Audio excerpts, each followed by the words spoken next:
Good morning to all.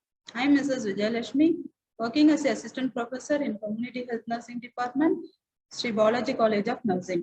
Today we are going to discuss about the vital statistics, which comes under Community Health Nursing 2. Vital statistics. Learning objectives of vital statistics.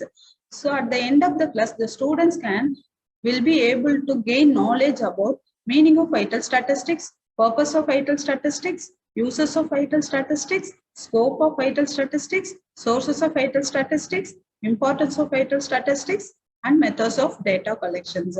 So student can gain knowledge regarding meaning of vital statistics, purpose of vital statistics, uses of vital statistics, scope of vital statistics, sources of vital statistics, importance of vital statistics, and methods of data collections.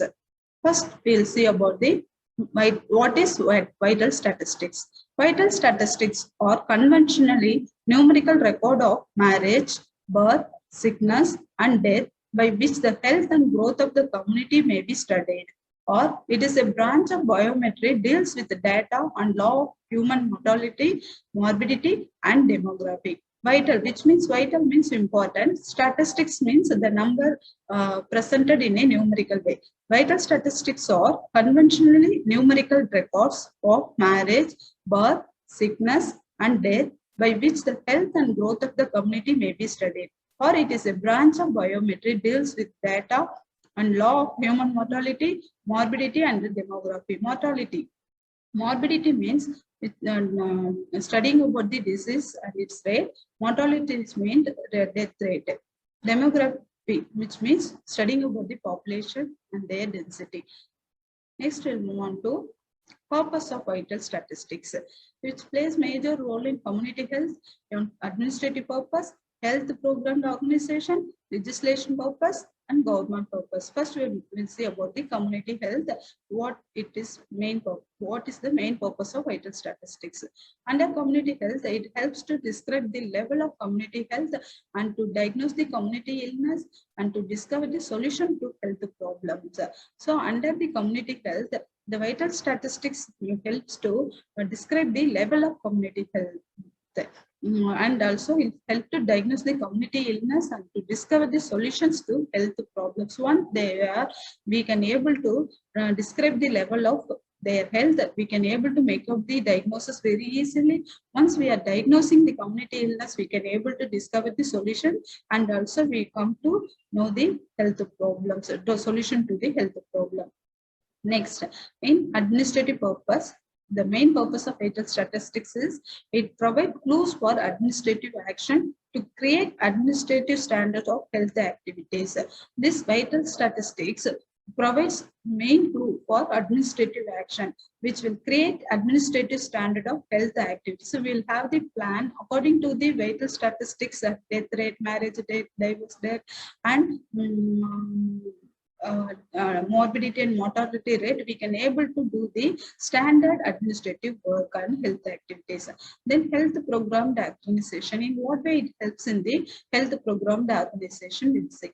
To determine the success or failure of specific health program or undertake overall evaluation of the health worker. So it helps to determine the success of the health program, what way we are conducting, and also failure of the specific health program or undertaken overall the evaluation of health workers.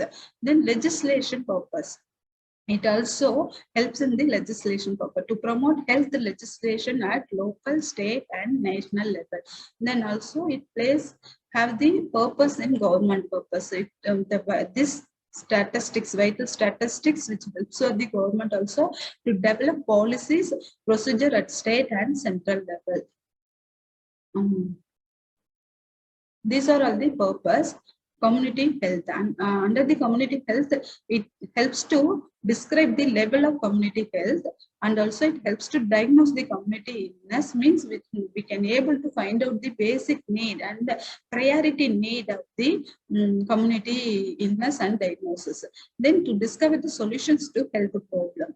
Then under the administrative purpose, it provides clue for administrative action to create administrative standard of health activities. Under health program organization, it helps to determine the success or failure of specific health program or to overall evaluation of the public health worker. Then legislation purpose to promote health legislation at local, state and national level. Then government purpose to develop policies, procedures at state and central level. Next, we will move on to uses of vital statistics. So far, we have discussed about the purpose of vital statistics. Now, we are going to see about the uses of vital statistics to evaluate the impact of various national health programs. Means a national level, we are conducting so many programs regarding the communicable disease program and non-communicable disease program. So to evaluating the impact of various national health programs, this vital statistics is used to plan for better future measures of disease control. Is once we are able to know, once we are planning for better future measures of disease control. Once we are identifying the future measures needed to control the diseases, we can able to provide better care. To explain the hereditary nature of the diseases, so we are identifying the primary causes and also the disease transmission. So we can explain the hereditary nature of the disease by maintaining the vital statistics. To plan and evaluate economic and social development. It is a primary tool in research activities. Of course, this vital statistics plays a primary role in the research activities because it is a recorded event, recorded data, which will help for the researchers to plan their tools. To determine the health status of the individual, they can be able to identify their primary needs and basic needs and problems. Once they can able to identify the needs and problem, they can able to find out their solutions very easily. So for that this is vital statistics is used to compare the health status of individual one nation with others. We can, if we have the recorded data, we can easily compare the health status of the individual with one nation with others. The uses of vital statistics, first one is to evaluate the impact of various national health programs. Second one is to plan for better future measures of disease control, to explain the hereditary nature of the disease. Fourth one is to plan and evaluate economic and social development. Fifth one is it is a primary tool in research activities. Sixth one is to determine the health status of the individual. And seventh one is to compare the health status of individual with one nation with others. Next, we will move on to scope of vital statistics. In what are all the area it is having the scope vital statistics.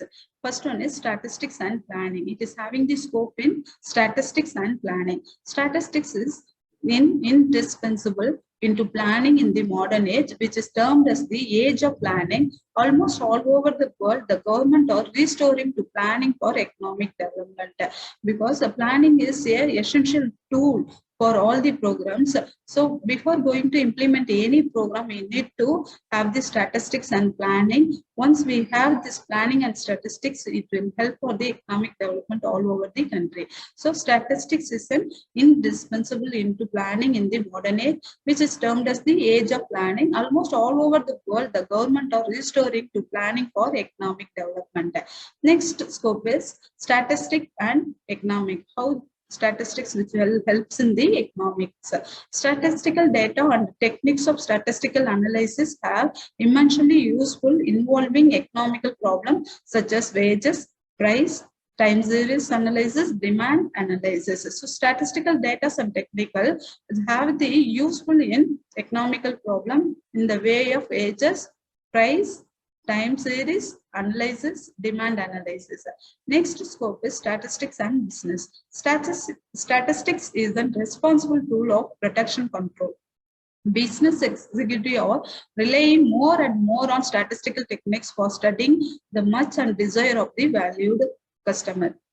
Next scope is statistics and industry. In industry, statistics is widely used in quality control, in production engineering to find out whether the product is conforming to the specifications or not. Statistical tools such as inspection plan, control chart, which help them in the industry and statistical analysis. So every industry, they are not analyzing their product just like that, they are selling their product. Once they are having the statistical tool and the inspection plan, they can control their statistical analysis. Then statistics and mathematics. Statistics are intimately related recent advancement in statistical techniques or the outcome of wide application of mathematics. Statistics and modern science. In modern medical science, the statistical tool for collection, presentation, and analysis of observed facts relating to causes and incidence of disease and the result of application various drugs and medicines are of greater importance. In modern science, the medicines and diseases incidents are maintained throughout the statistical analysis. Once the statistical data and analysis is interpreted with their presentation, the analysis is observed in fact of relating to causes and incidence of the disease. And also, moreover, they will have their choice of drug and medicines in a greater importance. Next scope is statistics, psychology, and education. In education and physiology, statistics has found wide applications such as determining or to determine the reliability and validity to a test, factor analysis, etc. Example, so in psychology and education, statistical data is analyzed in the way of reliability and validity to a factor of analysis. Statistics and war. In the war, theory of decision function can be greater assistant to the military and personnel to plan maximum destruction with the minimum effort. So, in a war, statistical analysis and plan and method of data collection can be performed at the maximum destruction with the minimum effort. In state management, it helps in the administration process also. Statistics is essential for country. Different policies of the government are based on statistics. Statistical data are now widely used in taking all administrative decisions. It helps in estimating the expected expenditure and the revenue from the different sources. So statistics are the eyes of administration of the state exactly, because statistics plays important role in the planning policies of government and also based on their statistical analysis. So statistical data are widely used in all administrative purpose, which will help in estimating the expected expenditure and also it helps in the different resources. So statistics are the eyes of administration for the every state. So these are all the scope of vital statistics. First, we have seen about the statistics and planning, how it helps in the statistics and planning, and statistics and economic, statistics and business, then statistics and industry, statistics and mathematics, statistics and modern science. Next, we'll move on to sources of vital statistics. So the data where they are collecting. The sources, there are two sources, one is primary sources and secondary sources. First we'll say about the civil registration system. What is civil registration system? It is defined as the continuous, permanent and compulsory recording of the occurrence of vital events like live birth, death, fetal death, marriage, divorce, as well as annulments, judicial separation, or adoption. Civil registration is performed under a law and regulation so as to provide legal basis to the records and certificate made from the system. So civil registration system is defined as it is a continuous and compulsory recording of vital events which includes live birth, death birth, fetal death, marriage, divorce and also all adaptations performed under the country. This is called as the civil registration system. It is a continuous and permanent and compulsory recording of vital events. Next is The data is collected from the National Sample Survey. Data collected from the census are not very reliable or available only once in a 10 year, because the data where we are collecting from National Sample Survey is not a reliable, because every once in 10 year only they are collecting the samples and National Sample Survey. So it is not available every year and it is not also reliable. So in absence of reliable data from civil registration system, the need for reliable statistics at national and state level is being met through sample survey launched from time to. So time to time series or time to time survey report can be taken to analyze the vital statistics. The data can be taken from the time to time survey, sample survey. So national sample survey, which explains the data collected from the census are not very reliable and available only once in 10 years in absence of reliable data from the civil registration system. The need for reliable statistics at national and state level is being met through sample survey launched from time to time. Next data is sample registration system. In this system, there is a continuous enumeration of birth and death in a sample of villages, urban blocks by a residence part-time enumerator, and then independent 6-monthly retrospective survey by the full-time supervisor. The data can be collected every once in a 6 months in respect of survey from full-time supervisor. So in this system, there is a continuous enumeration of birth and death in a sample of villages or urban blocks by a resident part-time enumerator, and then an independent 6-monthly retrospective survey by a full-time supervisor. Next survey is health survey. This is a few important sources for demographic data have emerged. These are National Family Health Surveys, which means NFHS, and district level household survey DLHS, and conducted for evaluation of reproductive and child health program. These surveys need to be conducted for the evaluation of child health programs and at district levels. This is called as the National Family Health Surveys and district level household surveys, which is conducted for the evaluation of reproductive and child health programs. So this NFHS, National Family Health Survey, provide estimate of fertility, child mortality and number of fertility, child mortality and number of health parameters relating to infant and children at state level. So this NFHS, National Family Health Survey, provide the survey report of fertility rate, child mortality rate and number of fertility rate and child mortality rate, and also number of health parameter relating to infant and children at the state level. So this all about the infant and children, this NFHS. Then the DLHS means district level household survey, provide information at district level on the number of indicator relating to childbirth, reproductive health problem and quality of services availability to them. So this DLHS provide the information regarding the child health and also reproductive health problem, then quality of services availability to them. Next, we'll move on to before that, so far we have discussed about the sources of vital survey, where the vital statistical data can be taken from the civil registration system. This civil registration system which provide the continuous and permanent and compulsory recording of the occurrence of vital events like death, birth, fetal death, marriages, divorce, etc. Then next sources is National Sample Survey. This National Sample Survey is collected once in 10 years. This provide absence of reliable data and civil registration system. This need to be reliable statistic at national and state level. If we need a reliable data, we need to launch the time-to-time survey report.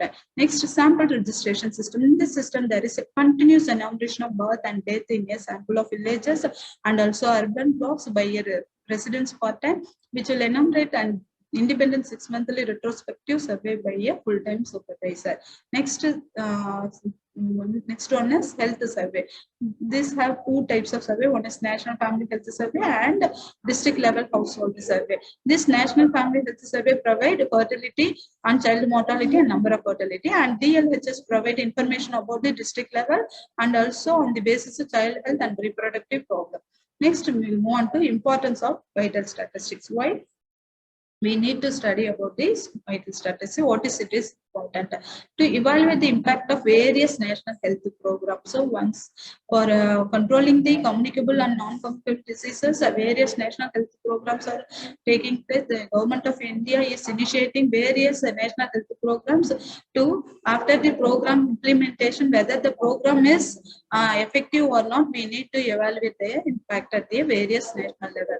To plan for better future measures of disease control means we need to plan better controlling measures to control the disease transmission in a way of preventive methods. We have three way of preventive measures. One is primary prevention, secondary prevention, and tertiary prevention. Primary prevention means we have to identify the causes of disease. What is the major risk problem and what is which causes the diseases. And secondary prevention is early diagnosis and treatment. After the identification of causes, we need to make out the early identification diseases and make out the community diagnosis to plan for the better future. And tertiary prevention, returning back to the normal, it is a treatment and rehabilitation. So treatment is given based on the priority needs of the community need. Then explain the hereditary nature of the diseases, where the disease is arising, what is the endemic, pandemic, and epidemic. To evaluate the economic and social development. This vital statistics helps in the evaluation of economic and social development of the country and also from one nation with another. It acts as a primary tool of research activities. Once the data can be collected and analyzed and interpreted, that is stored in a proper way, it can be used as a research tool for upcoming researcher. To use the vital information of population on basis of planning, administration, and effective management of health service and programs. Next importance is measurement of health service of status of populations. We can easily measure the population services and their health services is available, and also we can be able to measure their health services availability, accessibility, and affordable by the community. These are all the importance of vital statistics. Next, we'll move on to method of data collection. So before analyzing, interpreting the data, we need to collect the data in a proper way.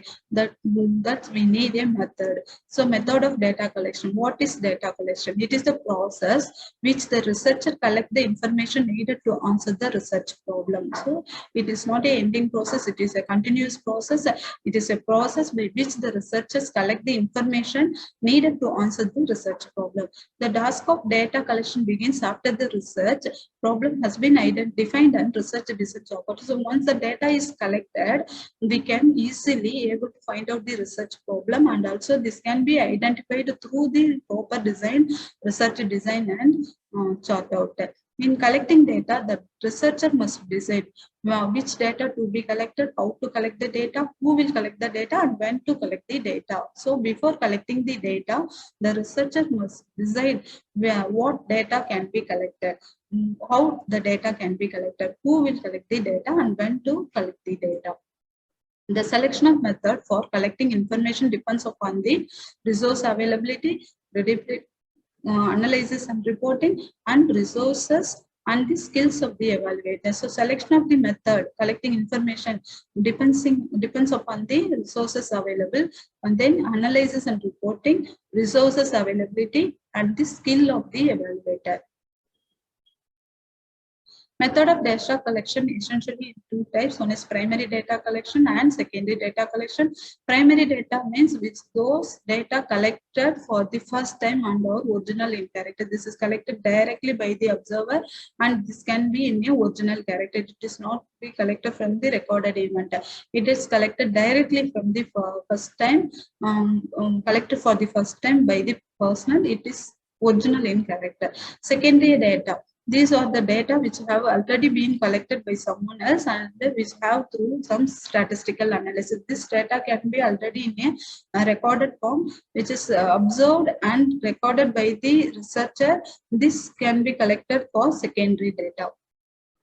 Collection of primary data may be collected through in what are all the way they are collecting the primary data means by the experiment, survey report, interviews, observation, questionnaires, and schedule. Experiment, survey, interview, observation, and schedule. Survey, sample survey, or they can take from the census survey. Once again, I'll repeat: experiment, survey, interviews, observation, questionnaires, and schedules. Collection of primary data of the above important ones are observation method, interview method, questionnaire method, and schedules. Types of observation, we'll see by one. Observation, types of observation: structured observation and unstructured observation, participation and non-participation observation, controlled and uncontrolled observation. Structure, we should have the structured plan and strategical plan to collect the data from one person to another, and also it is collected from structured way. Then participant and non-participated observation, controlled and uncontrolled observation. Then next we'll move on to observation method. Observation method is a method under which data from the field is collected with the help of the observation by the observer or personally going to the field. Observation is it is just observed by the researcher or field worker on the basis of observer by the personally going to the field. So this method is a method under which the data from field is collected with the help of the observation by the observer by personally going to the field. It has some advantages and disadvantages. First, we'll see about the advantages. It is subjective bias eliminated. Directly, we are collecting on the observation method. The data can be subjectively collected and also the bias can be eliminated. Researchers get current information because we are directly observing on the field and directly are collecting the data. It is in correct information. Then it is independent to respondent variable because it is independently collected by the observer. It is respondent to variable. It should have the reliability and variability. Disadvantages: it is an expensive method because directly we are going and we have to spend time and we have to spend money. So time consuming, limited information. Then unforeseen factors, many interfere with the observational task. Respondent's opinion cannot be recorded on the certain subject absolutely because it is directly observed by the observer. The respondent, that is the receiver, cannot send their messages properly. That cannot be recorded in a proper way. So the time consuming and expensive is expensive method. These are all the disadvantages of observation method. Next is interview method. This method of collecting data involves presentation of oral or verbal stimuli and reply in terms of oral verbal responses. Here, the interviewer will ask their questions and the receiver can give their feedback. Interview method, this is oral verbal communication where the interviewer asks the questions which are aimed to get information required for study to respond. Personal interviews, the interviewer asks questions generally in face-to-face contact to the other person or persons. Whatever data they needed, they will go directly to the people and they will collect, give the questions and they will collect the information by asking question. Next, we will move on to types of personal interview. There are structured interview, predetermined questions, standardized techniques of recorder. Interview follows rigid procedure. Time required for such interview is less than non-structured manner interview. Not necessary of skill and specific knowledge. Analysis of data becomes easier. So types of personal interview, we can collect the data through structured interview. We should have the protocol, scheduled protocol to collect the data based on their need. Then predetermined question, we should have the predetermined and planned questions what should be asked regarding the need. Then standardized techniques of recorder. Interview follows rigid procedures. Time required, duration of data collection need to be planned before going to conduct the interview. Not necessary of skills or specific knowledge. This necessary, no need of any specific skills or specific knowledge. Analysis of data becomes easy. This way we are conducting the personal interview. We need not to analyze our data, but analysis of data becomes very easier by this method. So these are all the types of personal interview. One is structured interview, predetermined question, standardized techniques of recorder. Interviewer follows rigid procedure. Time required for such interview less than non-structured manner interview. Not necessary of skills or specific knowledge. Analysis of data become easier. Next, we'll move on to the structured interview question. That is unstructured interview. no predetermined questions, no standardized techniques. Interview has freedom to ask, omit, or any questions. Ask questions without following sequence. Deep knowledge and skill required. Analysis of data is difficult because we are doing structured interview, means we need not to give any queries and any explanation, any skills not required, but we are following the unstructured interview. Unplanned interview means we need a planned knowledge and skill, and deep knowledge and skill is required. So this continuation with the unstructured interview, no predetermined questions, no standardized techniques. Interview has freedom to ask, omit, add any questions, ask questions without following sequence. Deep knowledge and skill is required. Analysis of data is difficult, prescribed manner. Then merits of personal interview. It has some merits. One is information at greater depth, because this way we are collecting the data by personal interview method. The information is very depth and greater. Flexibility of restructuring the questionnaires. We can able to restructure our questions. The interviewer by skill can overcome resistance. Non-response generally low. And then samples can controlled more effectively. Personal information can be obtained. Interviewer can collect supplementary information about respondents, personal characteristics, and environment, which has value in interpreting results. Information at a greater depth, flexibility of restructuring the questionnaire. Interview by skill can overcome resistant. Non-response generally low. Samples can controlled more effectively. Personal information can be obtained. Interviewer can collect supplementary information about personal characteristics and environment, which has value in interpreting the results. Then demerits of interview. Expensive method. Respondent may give bias information. Some executive people are not approachable, so data collected may be inadequate, because more executive people are not easy approachable, so their data collected may be inadequate. It takes more time and samples are more. Systematic errors may be acquired. Supervisor has to do complex work of selecting, training, and supervising the field staff, because supervisor plays major role in the complex work by selection, training, and supervising the field staff. So these are all the demerits of interview. One is expensive method. Respondents may give biased information. Some executive people are not approachable, so data collected may be inadequate. Takes more time when samples are more. Systematic errors may be occurred. Supervisor has to do complex work of selecting, training, and supervising the field staff. Next, we'll move on to questionnaire method. Questionnaire method sent to person with the request to answer the question, and written the questionnaire questions or printed in definite order. Mailed or to sample who are expected to read the questions, understand the questions, and write the answers in provided space. So the questionnaire method, the researcher or field worker have their scheduled questionnaires in their hand in a printed form. They will give directly to the variables, and they will select the questions. They will understand the question first, and they will write the answers in the provided space. Merits of questionnaire method. It is low cost, even the geographical area is larger to cover. Answer or in respondent word, so free from bias.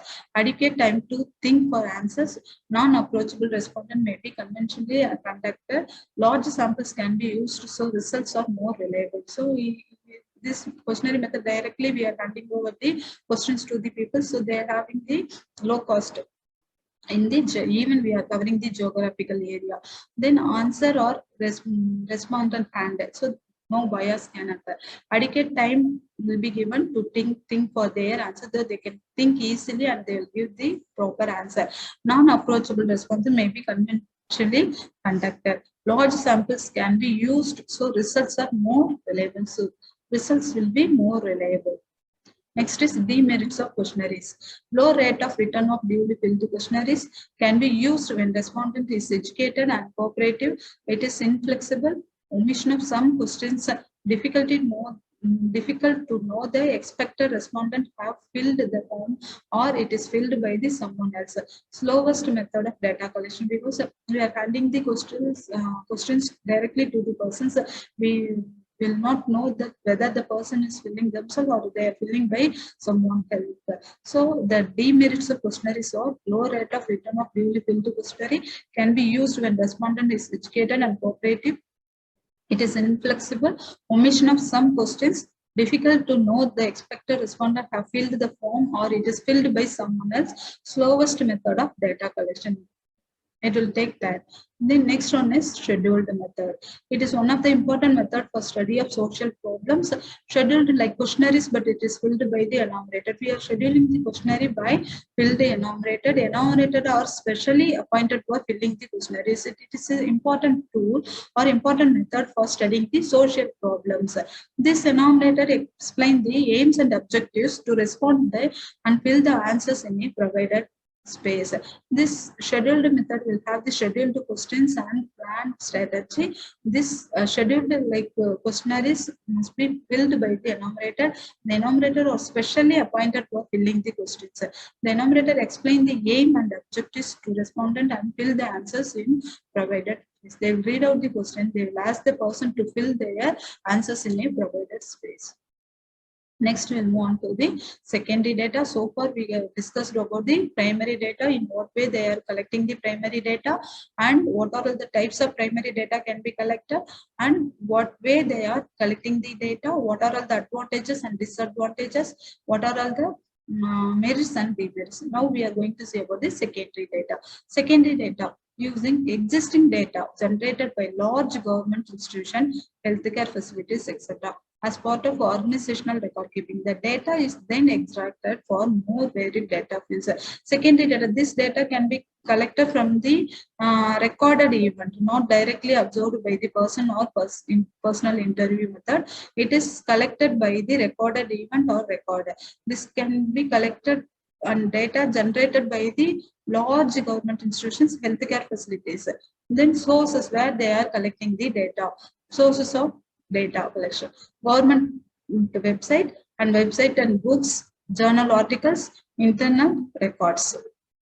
Internal records: government website of the books and journals articles, then internal records and also patient record, health record. They are collecting the data. Collection of secondary data includes what are the data they are collecting from the secondary data. Data that are already available. Publication of central, state, local government, technical and trade journals, books, magazines, newspaper, reports and industry, bank, stock exchange, reports by research scholars, universities, economists. Then public records. Before using secondary data, researchers must check the reliability of the data, suitability of data, and adequacy of data. Of course, before going to collect the secondary data, the researcher must test for reliability of the data, whether the data is reliable or not, whether it is suitable for vital events, and adequacy, whether the data is adequately present or not. This is the way they are collecting the secondary data. So, secondary data. Secondary data means using existing data generated by the large government institution, healthcare facilities as part of organizational record keeping. The data is then extracted from more varied data field. Sources: government publication, website, books, journal articles, and internal records.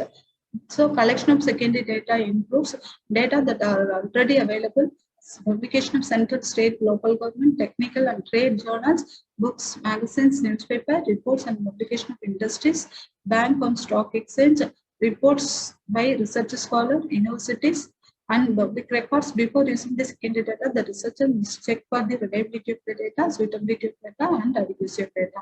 So far, we have discussed about the what is vital statistics, meaning of vital statistics, then uses of vital statistics, scope of vital statistics, importance of vital statistics, and method of data collection. Under the method of data collection, there are two methods of data collection. Data can be collected. One is primary data and secondary data. Thank you.